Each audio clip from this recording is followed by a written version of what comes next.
Bu mu? The Cure şarkısı buymuş. Ben de grup sandım daha. Olivia Rodrigo'nun daha önce bir kere analizini yapmıştım. Hatırlıyorum. Kanalda vardır. Ahyan isteyenler varmış. Her yer kadın grubu. All the pretty girls in the foreground of my mind. Biliyorsunuz BBC pek ototune yapmıyor Özgün. Kabak gibi veriyor. Hadi bakalım.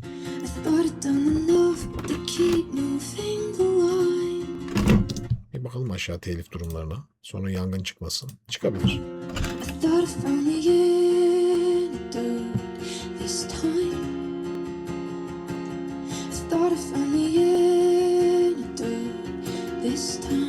No, bayağı ototune yok. Harika.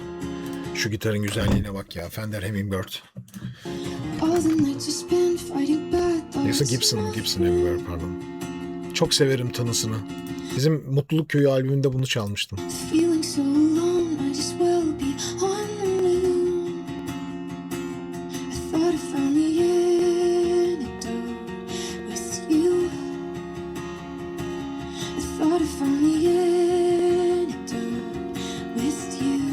Tertemiz şu ana kadar. Aa, yukarı alış ne kadar ilginç. Önce yukarıyı bakın küçücük alıyor. Kapalı. Biraz önceki anlatmıştım ya. Önce harmoniğini yakalayıp sonra açarak. Ne kadar güzel tatlı tatlı sürtön oluyor görüyorsunuz değil mi? Ah çocuklar ah bu ototune bütün mertliği bozdu. Bak BBC gene ne yapıyor Özgün? Kabak gibi. Kabak gibi Ya. her şey ortada. Ya. Sonra nasıl olacak bu işler? Mesela o XG grubu burada ne olur biliyor musun? Paramparça.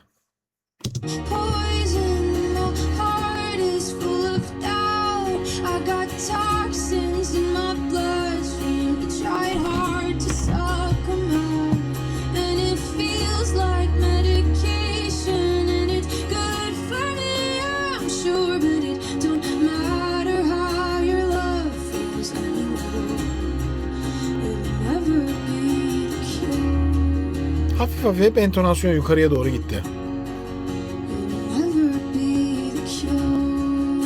Ne şeker. Bu gitara bayıldım bu arada. Çok severim.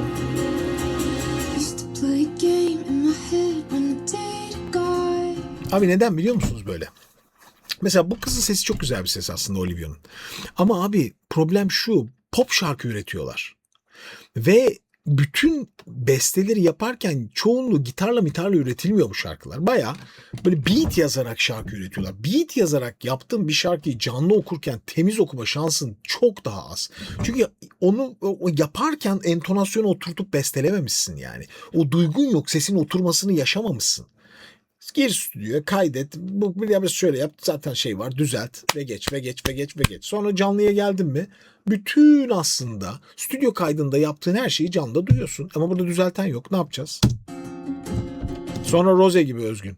Değil mi? K-pop bastıra şeyi düzeltmeye çalıştılar ya BBC'yi. Ne olur düzeltin sesimizi diye. Evet. Yani hep sürtone son sesler.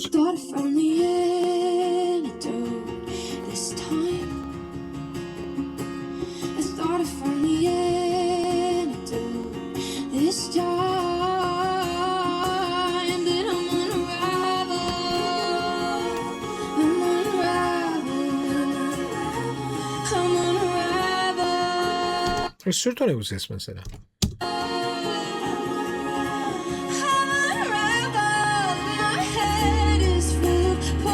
Yani Olivia Rodrigo'nun en önemli yeri şimdi bu an geldiği yer. Tizleri normal bir genç şarkıcının tizlerinden çok daha parlak ve kontrollü normalde. Bakalım oralar öyle mi?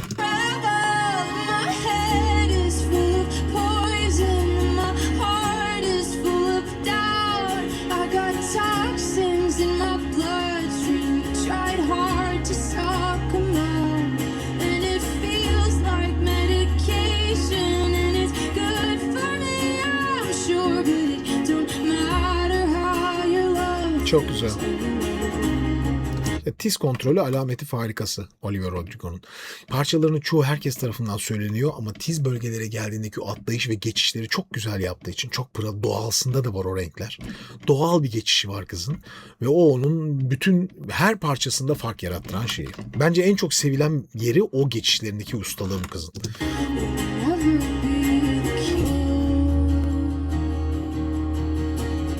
Ne çok söylüyormuş şarkıda ya. Nefes bile almıyor abi. Devamlı söylüyor. Git.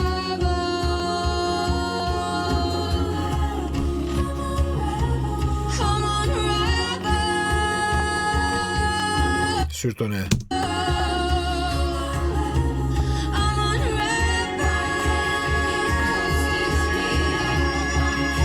Tiz sesler şahane gördüğünüz gibi.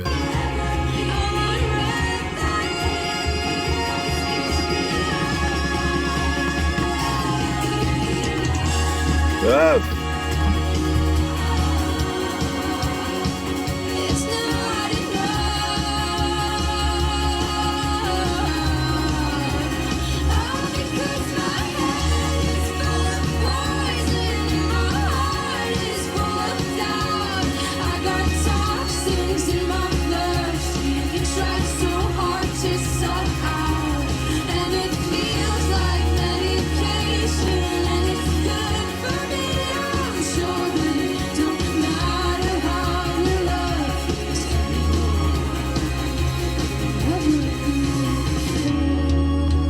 Bir yerden sonra çok kaptırıyorsun. Neden? O tiz kontrolü o kadar biz dinlendiriyor ve rahatlatıyor ki pırıl pırıl. Arkadan gelen back vokaller, parçanın akışı vesaireyle yani Olivia Rodrigo'yu bir şekilde bize dinletiyor. Yeni dönemin genç şarkıcılar arasında en sansasyonel Amerikan şarkıcılarından biri Olivia Rodrigo. Bence en başarılarından biri. Ve gerçekten hani ne Taylor Swift'te olan ne rakiplerinde olan olmayan diyelim genişliğe sahip ve çok iyi bir tiz kontrolü var. Hakikaten çok güzel. Müthiş avantajı. İlk çıktığı o flash parçası vardı ya, patlayan parçası, orada da oydu yani.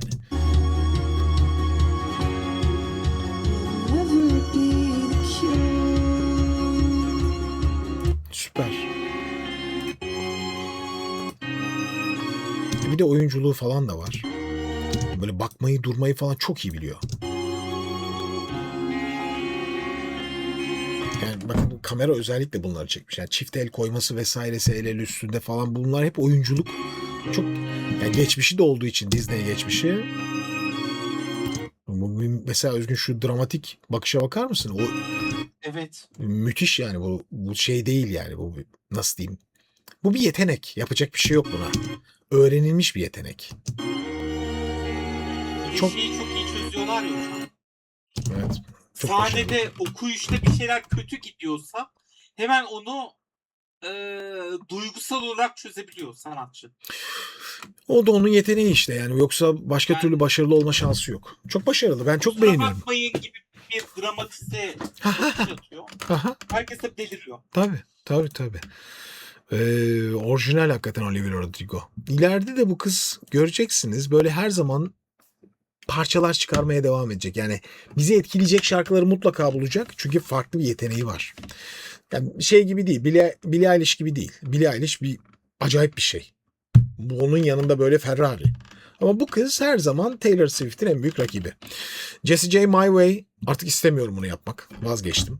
Yani kim bilir neler yapmıştır da 100.000 kere dinlediğim coverları yapmasın o da artık, yeter. Evet, yayın finali.